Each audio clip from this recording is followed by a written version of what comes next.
Doñana National Park and its environment can count up to 350 bird species. The pink flamenco is one of the most common birds in Doñana. It creates its nest inside the park in the wet season.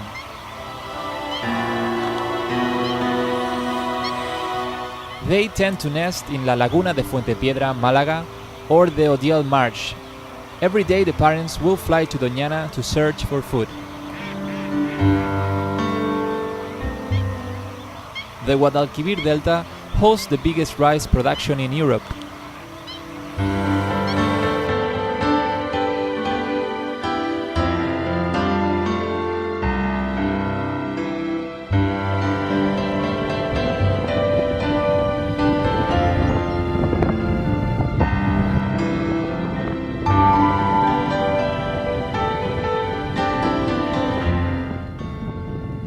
Thousands upon thousands of heron birds, horses and other big mammals follow the tractors in a search for food.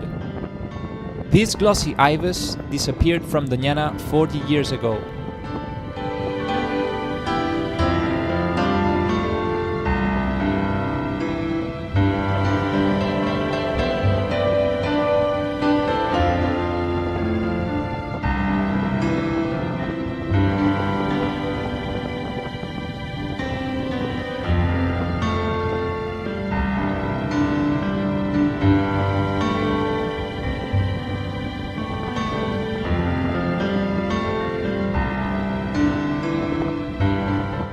Three decades ago, they started to come back, and nowadays there's a community of 8 to 10,000. If you're interested in visiting Doñana National Park, make sure you contact our hotel to get the best ornithological routes and the best guides.